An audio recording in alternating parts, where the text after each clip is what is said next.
Nakatikim ka na ba at nakapag-try ka na bang magluto ng asado? Alam mo bang hindi mo na kailangan pahirapan pa o maglagay pa ng kung ano-ano sa pagluluto nito? Gawin natin ganun kasarap pero hindi masyadong maraming rekado. Yung tipong makikita mo lang dyan sa eskaparate ninyo o sa rep ninyo yung mga gagamitin natin dito. Napakadali lang kaya kung interesado ka matuto, simulan na natin. Nagamit tayo ng part ng baboy, ng pigi o kaya ng kasim. Okay lang naman kahit ano basta laman. Huwag lang yung buto-buto dahil hindi magandang asado yun. Gagawin natin dito, hihiwain muna natin ito ng ganito kalalaki. Siguro gagawin natin dito ay pag-aapatin lang muna natin itong ating karne.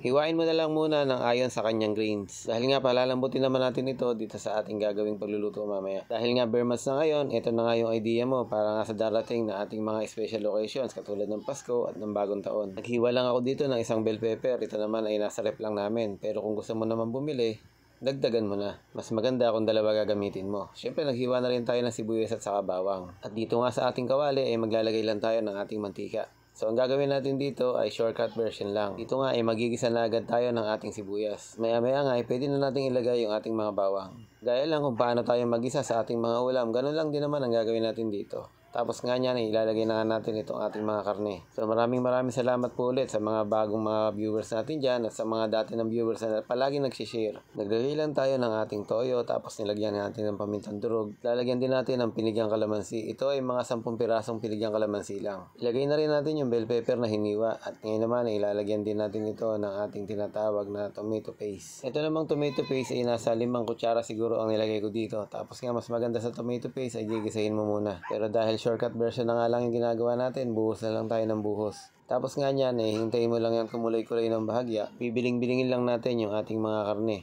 Upang sa ganun nga, yung mga part ng karne o yung mga side ng karne, malagyan ng ating mga nilagay na ingredients. At sa ganun pa man, dapat pantay-pantay talaga yung kanyang pagkakaluto. Lalagyan din natin ito ng mga 3 hanggang 4 na kutsara ang asukal na pula. Para nga ito yung magsisilbing manamis-namis na lasa. Bali yung apoy natin dyan medyo nasa medium to high heat ng konti. Para nga kumapit talaga yung ating mga nilalagay na sangkap. Lalagay din tayo dito ng mga ilang pirasong dahon ng laurel at saka nga tutubigan na natin ito ng malinis na tubig. Bali ilulubog lang natin yung karne na yan at tapos nga ay papakuluan natin ito ng 1 oras. Muntik ko pa nga makalimutan, nalagyan pala ng oyster sauce. Okay naman papakuluan na natin ito ng 1 oras. Bali mahinang apoy lang yung 1 oras sa pagpapakulo na yun. Nakita nyo naman, ayan, sigurado malambot na yan. Tines ko ng ating tinidor, talaga namang malambot na. And then meron ako ditong hiniwang patatas. Ilalagay ko lang dito habang kumukulo siya. At pagkalagay naman ng mga patatas, ang gagawin natin dyan, tatakpan lang muna natin ito siguro mga 5 to 7 minutes lang para maluto muna yung patatas. And then gagawin natin, hahanguin muna natin yung mga karne. Patayin ko muna yung apoy and then gagawin natin sa karne, hihiwain natin yan ng ganyang kaninipis.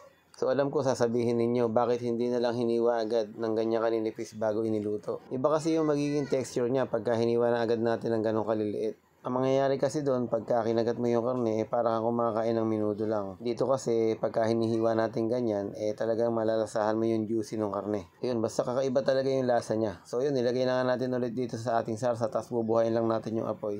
Then siguro mga 1 minutong pagkahalo lang, haluin natin ito ulit para nga mai-shuffle natin lahat ng sarsa dito sa ating niluluto. And then, ayun nga. So, ganun lang kadali. Napakadali lang talaga lutuin itong asadong ginawa natin ngayon. So, inuulit ko, disclaimer lang at ito ay shortcut version lang. Maraming salamat sa inyo. Hanggang sa muli natin pagkikita. I love you all.